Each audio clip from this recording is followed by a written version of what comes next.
Good morning, everyone. My name is Sam Scove, and I'm the Marine Corps reporter for Defense One. I'm excited to kick off our State of the Marines event with General Christopher Mahoney, Assistant Commandant for the United States Marine Corps.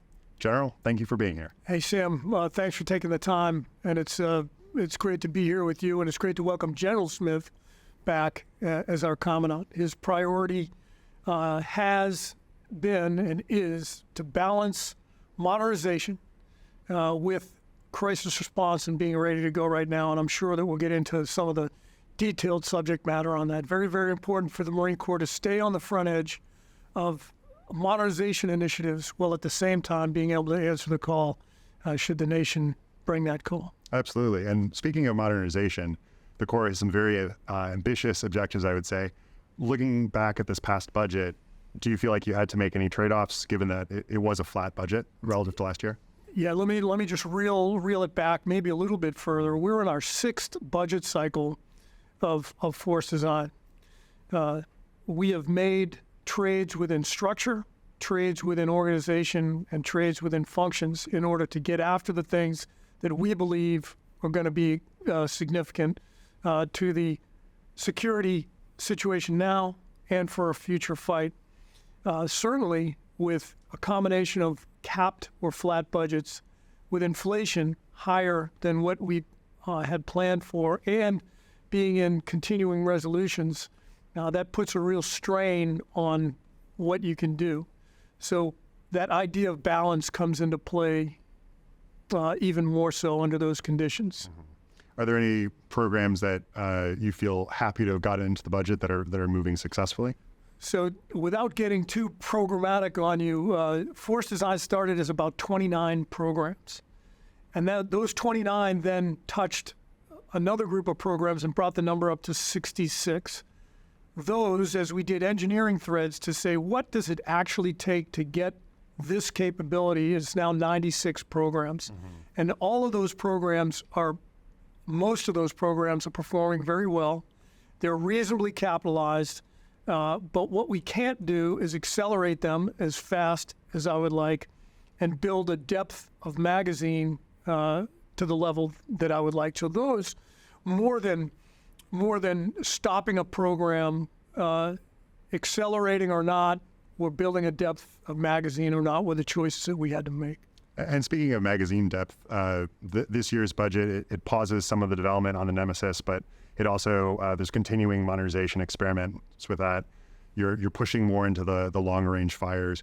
Can you talk a little bit about the successes and trade-offs of that long-range fires program? Sure. So you brought up Nemesis, and I did, from a programmer's standpoint, that's one of my better performing programs, but from a fiscal standpoint and cost, schedule, and performance as you go down the road. And it'll move one way or the other from year to year, but fairly healthy. The long-range fires is based on a Tomahawk missile. We were able to take that essentially from a vertically launched system, you're familiar with it on submarines or on ships, to putting it in a box, to bringing that box ashore and putting the box on the back of a truck. And we've shot it several times to great effect on the targets that we were aiming at. The issue that we're having is that it's very large. So it's movable. And as we do operational evaluations, we're trying to make that footprint smaller and lighter. So if there's anything to say about a very long range, very capable missile, it's the logistics train that would follow it and the immediate physical footprint that we're trying to shrink down to be more expeditionary. And speaking of force design, it is an ambitious program. As you said, there's been success along a couple avenues. Of the programs that have been struggled perhaps, could you name a couple and sort of talk through what technical challenges, or maybe it's simply programmatic and there's funding as a challenge? Sure. So we talked about a little bit of building an expeditionary footprint off of something that's very large. That's a challenge with just about everything. Technical challenges, we are getting more heavily into loitering munitions.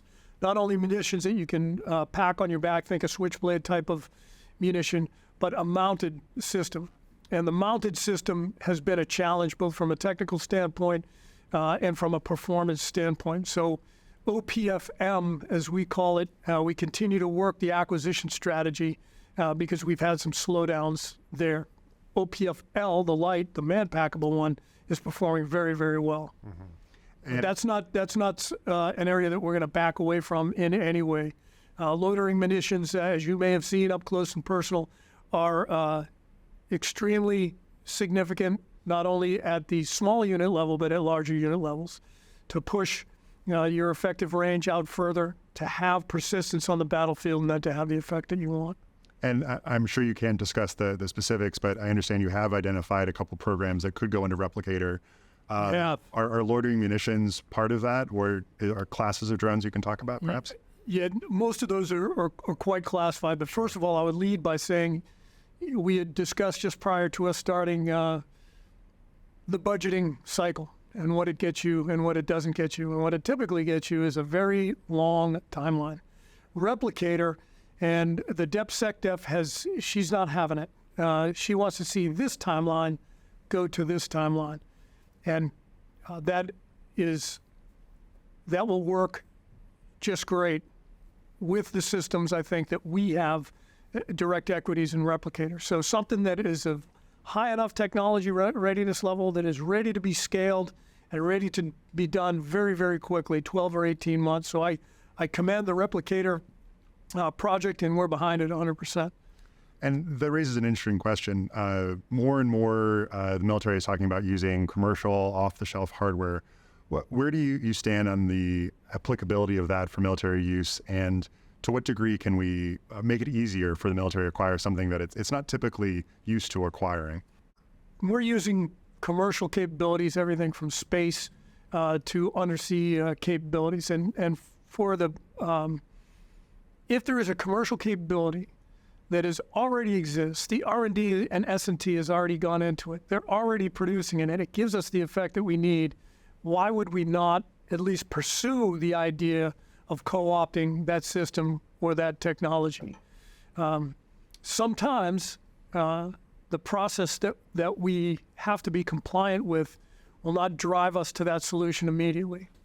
So there are some things within the process, whether it's policy or orders and compliance issues, to where we could get after commercial off-the-shelf capabilities probably faster.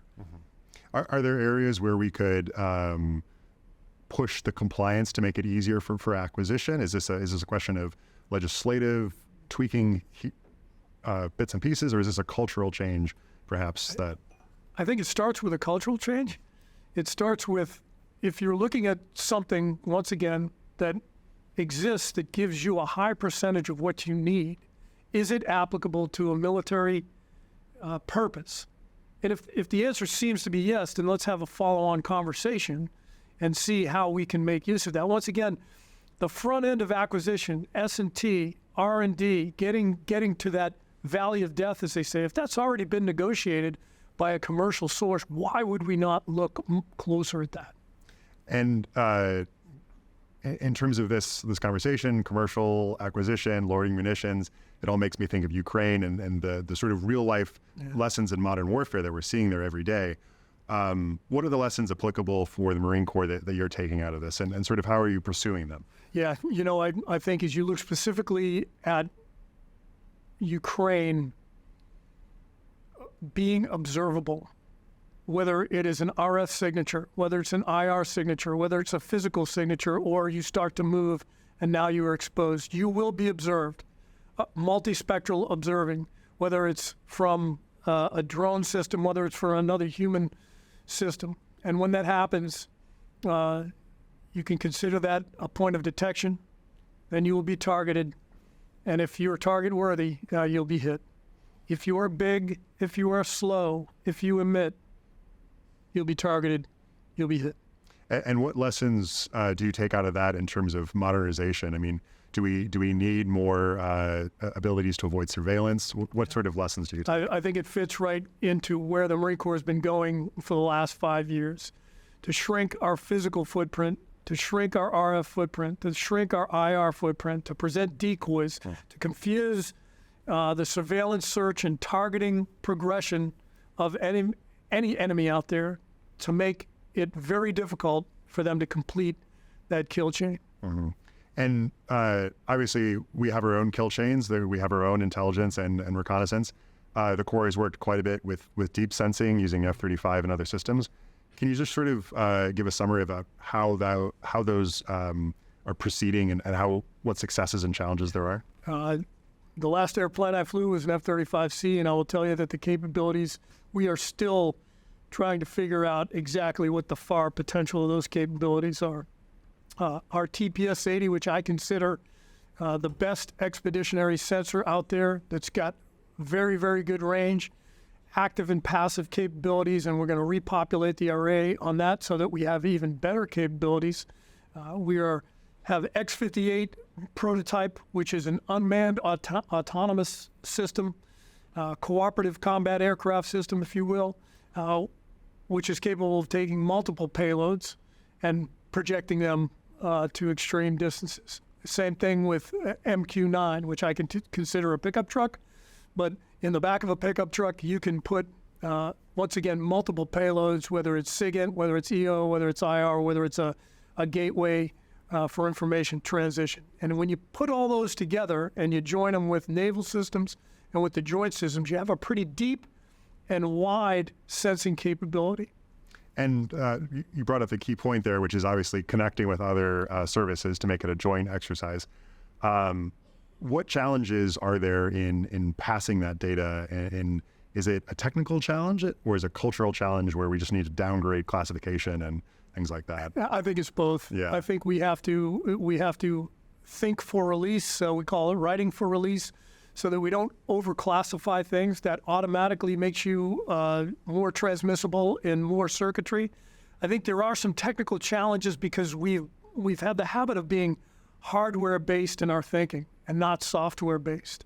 Where we need to go is to have transport elements where you pull the software to whatever device you have, an app sort of proposition, and then you transport that wherever it needs to go. So it's not dependent on the hardware you have, it's dependent on the software that you're pulling. So I think it's a bit of both there to get over some technical hurdles that we've built for ourselves and get over some cultural hurdles as well. With the use of new software, that puts a heavier load on your communication channels. For instance, military satellites are not known for their high bandwidth. Is that another challenge to executing on that design, the communications angle? I think multipath circuitry, multiple waveforms, multiple forms of communication is what I think the definition of a communications mesh is. But I think the way I understand software in the cloud that can then be brought to an interface through an app actually lowers your requirement for a pipe. So maybe there's a give and take there. Understood. And so you've been doing a lot of traveling. You're out in Norway and seeing our new NATO partners. Could you sort of talk through where you see the Marine Corps presence in Europe? As long as I've served, the Marine Corps has had a pretty big part in the reinforcement of Norway. And if you do a quick map study, Norway is completely littoral. So it fits right into the Marine Corps wheelhouse. Now you've got a unified high north with Sweden and Finland. So the proposition of north to south from the Kola Peninsula south is now not only north to south around the Kola Peninsula to the Murmansk area, but east-west as well. So there are issues for what is the logistics scheme going to look like now that you're going, your attentions are east-west. What does your maneuver scheme look like? And I think the unification of that will build that out in subsequent exercises. But I see still a large call for the Marine Corps presence and reinforcement in Norway in particular. And you brought up a great point, which is logistics. And the Corps is focused on reinventing that. It's doing a lot of interesting things with drones and pre-positioned. Could you talk about a little bit about the successes and challenges related to the logistics problem? Yeah. Well, you know, logistics will stop you in your tracks if you haven't thought it through, if you don't have a system that is strong and functioning. So for our part, logistics C2 is a big part of it. end-to-end visibility of all classes of supplies and commodities. Where are they? How do I get to them? And how can I do it multi-pathway and multimodal? We've got a few initiatives that we're taking on board. One is GPN, the Global Positioning Network, which has two main segments to it in my mind. You have a terrestrial segment where you have agreements with host nations and countries where you can put stocks forward to destroy time and distance. And then a seaborne segment, which makes use of large cargo ships that are in the Maritime Prepositioning Squadron that is able to maneuver across the sea domain to put your stocks where they need. Once again, to get after shrinking distance and cutting short time. Now that's kind of at the operational level. Tactically for us, we're buying LSM, the medium landing ship, which essentially, if you look at it, is a shore-to-shore logistics connector to get heavy things that we can't put on airplanes or don't want to have a big ship coming in to get it from point A to point B to move, maneuver it from point B to a more advantageous position at point C, and then sustain that position. We also are interested in large autonomous drones and medium autonomous drones, once again, to get after movement, to get after maneuver and sustainment in the logistics realm. And this will be a big year for those, I forgot to mention the autonomous low-profile vessel, which is extremely low observable vessel added to the vertical systems that I talked about, and we'll be testing all three of those this year. So a big year for that. And for the drones, you already fielded the TrueAss, which is a much smaller drone. I think it has a 100-pound capacity. What level of expeditionary capability would you like to see ideally from those Thousands drones? of pounds, right? You want to have the ability to have, once again, multimodal. If this weighs 1,000 pounds, I can take it by LSM, I can take it by a large autonomous logistics connector, or I could take it by a more conventional logistics connector like a CH-53K or an MV-22 or a KC-130. So it's adding breadth and depth to your logistics last tactical mile, which in the case of the Pacific can be a last tactical 500 miles. And one of the advantages of drones is obviously they can be a bit cheaper than a full-fledged platform. Obviously, when you look at costs, the Army is also starting to spend on watercraft, often at a much more affordable price with fewer options. But as you look at sort of what the Army is doing, are there lessons that you're taking from their modernization, either be it watercraft or drones or any sort of complementary? Yeah, I think not only the Army, but the other services. You may be familiar with Project Convergence, Project Overmatch, ABMS, some of the work that's being done at DARPA. And what I find when I go into each of these, you see a lot of the same ideas that are interleaved. Specific to watercraft, we're looking very closely at what the Army is doing with their LSVs, and seeing how that program comes along. And certainly, if there is a better, faster, stronger way, cheaper, to bring something that would satisfy our requirements, then we'd look very, very closely at that. And could you imagine a world where your landing ship medium actually is more balanced towards cost of price versus protection, or how do you sort of think about those various variables? Yeah, I've said it before, and the medium landing ship to me is a Ford F-150. It's a pickup truck. It's for those things, once again, that we can add another mode to, or that are too heavy or outsized to get to where we need them to go in a shore-to-shore fashion. It needs to be survivable, but I am not of the school that survivability is a binary choice. You are either survivable or you're not, and history is replete with things that were extremely survivable that are now at the bottom of the ocean, or fights where the underdog was supposed to lose immediately because he or she was not survivable, yet they won. So the survivability argument needs to be just that, an argument, a discussion based on context, based on TTPs, based on the way that you protect that piece of gear. So we have to take a hard look at what we really mean by survivability and take a hard look at what we really mean by shore-to-shore connection, movement, maneuver, and sustainment. And I think we start with the pickup truck model, and we should kind of stay close to that model. And part of that, as you reform the Marine Corps or address the force design, is getting Marines who are maybe a little bit older, trained on different disciplines. There is an education part of this as well. What would you like to see in the force in, let's say, the next 5 years in terms of who's making, what types of skills people are trained on?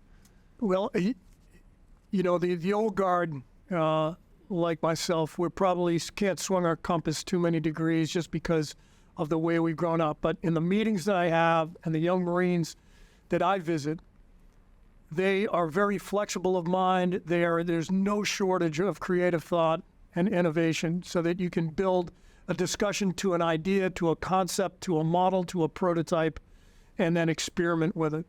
So I think that is being built in to the DNA of our young leaders, and you'll see that come to the forefront right now, in fact, and even more so in the future. Are there, in terms of deadlines for either exercises or experiments that are coming up, are there any that you are particularly eager to see the results of in the next year or so? Well, I want to see the X-58, the CCA aircraft that we have in collaboration with the 40th Test Squadron down at Eglin. I think there's tremendous promise there. I want to see the payloads that we're interchanging on the MQ-9, and I really want to see like a big year for our logistics platforms. I want to see come to fruition our autonomous logistic connectors, the large, the medium, and the autonomous low-profile vessel. Those, I think, are the ones that I really have enthusiasm for. Yeah, plus, we're going to see them this year. And when there is such a focus on autonomous systems, and we see that, I think the lessons from Ukraine really reflect that, how important those are. Do you see specific challenges with either acquisition, utilization, or culture when it comes to using more of these autonomous platforms versus standard types of equipment that you might? We've talked about culture a couple of times in our discussion, and I think in some areas very quickly it's being broken down. The younger officers and young Marines are born into the culture of very high tech, very tech savvy folks.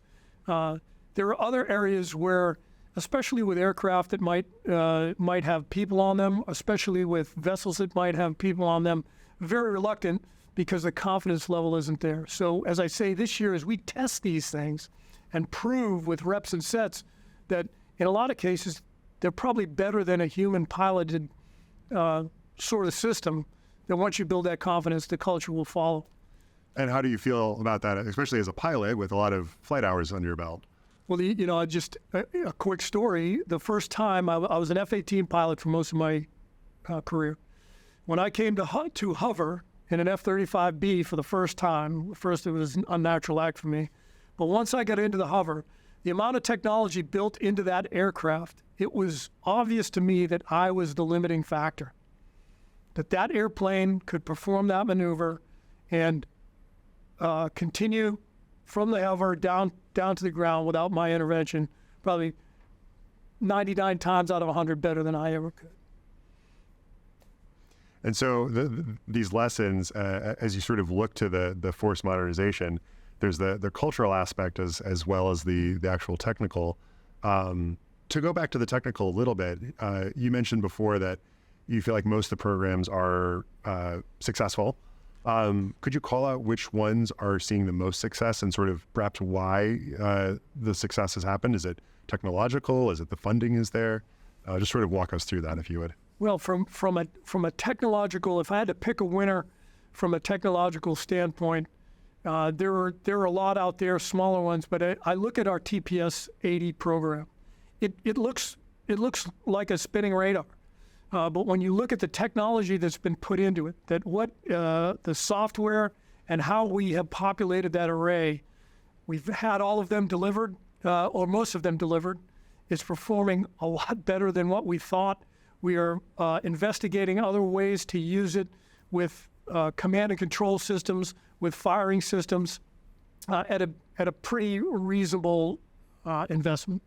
And to that same side, in terms of the experimentation process, a lot of that is what doesn't work, what fails, be it the literal technology or the programmatic way it was achieved. Are there points that you call out from force design, lessons you learned where you said, oh, we're not going to do it this way, or we understand that this doesn't work, that you would want to call out? Nothing jumps out as a failure. What it does, some things jump out as we made an assumption that we would be able to do a certain job with a certain system as fast as we needed, with the amount of people we needed, to the effect that we needed. And each of those assumptions we're continuing to come back and refine in some of the systems. So did we have enough people? Yes or no? Well, let's adjust. Is this too heavy, too light? Well, let's adjust. And if we can't, let's move to something different. I can't call out anything where we had to stop and say, this just flat out is not working. The direction that we took in force design to be more distributed, to be smaller, more maneuverable, less observable, less emissions across multi-spectrum is a righteous path.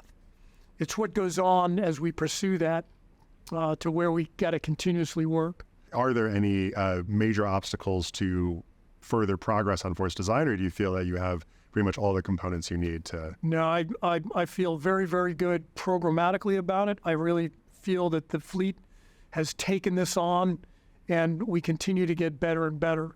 From a resourcing standpoint, as you led off with, flat budgets, kind of higher inflation than what we planned for, continuing resolutions don't allow us to go as fast as we would like and build that depth of magazine that I believe that we need to have. So that's just an absolute statement. Now, put that in terms of the changing security environment, and that's where my concern would be. And some of the technology problems, I'm sure you've identified even new ones through the course of force design. One that strikes me is, again, logistics. There are so many hard problems to solve, to how do you carry diesel fuel around in the quantities you need? Are there any upcoming changes or alterations to force design that you'd like to see in perhaps the next 5 years, new areas of focus? Well, I think let's look hard at the demand side. If you need less, you don't have to bring so much. If you can make things lighter, if you can use additive manufacturing to bring that capability closer, destroy time, destroy distance. If you have low-profile vessels that can continue to move at all times because they don't get tired, or they don't lose their navigation, or the weather doesn't really impact them. I think that is where we will see advances on the logistics side in support of the force design concepts. And you mentioned sort of depth of magazine, and obviously the amount of munitions that we have on offer, the speed with which they've been delivered. There's a big area in which the industrial base plays a role here. How confident are you in the industrial base, and what sort of signals or support can the Corps give to ensure that? Well, it's a cycle. In order for industry to perform, they have to be incentivized to perform. In order to be incentivized to perform, we've got to have good programs that then they can scale so that they can build a new line, build a new warehouse, hire more workers. With flat sort of budgets, it's going to be very difficult to do that. But if you take a program like Replicator that is saying, services, you do your part to develop this to a certain point, and then we're going to partner with industry to scale this and to complete that cycle. I think there's a plus side to that. And obviously, the wider you sort of cast the net on the industrial base, let's say invite foreign partners, foreign investment, things like that, that does alleviate. Do you have security concerns, or do you see it as a benefit to involve certain types of foreign investment? Yeah, I think there's security concerns in just about anything you do that's related to defense, so you have to be careful there. But I mean, right now we have Austal. It's wholly owned U.S., but it's related to an Australian company that are building LCSs and EPFs and other classes of ships. Fincantieri, who is building our frigate. So the examples are there. Security issues aside, that I think we can manage. If there are other partnerships that we can pursue that will help the industrial base cycle and scale to what we need, I think we should look very hard at that. And there's many, many things you could be concerned about in your role. What is the thing that you sort of think the most on, or you spend the most time trying to solve? It's making the individual Marine more lethal. Make that young Marine into someone who has multiple systems, multiple pathways to achieve an objective. And if we give them those tools, they will do it. There's no question in my mind. Pull the thread on one specific thing with Ukraine. We've seen them use autonomous or drone boats very, very effectively in the Black Sea. The Marine Corps has experimented a little bit with that, with loitering munitions on vessels. What lessons are you taking from Black Sea operations? Yeah. Well, I think I'll take that and I'll combine it with what we see the Houthis doing. And to me, it's land-based sea control and sea denial by relatively small groups who are able to use all manner of different systems to, in the case of the Black Sea, basically bottle up the entire Black Sea fleet on one side. And if they do come out, they pay a price. General Mahoney, it's been an absolute pleasure talking to you. I've really enjoyed our conversation today. Up next, my colleague Jen Hladd will be interviewing Lieutenant General Karsten Heckel about how the Marine Corps is undergoing force design changes. For Defense One, Sam Scove. Thank you very much.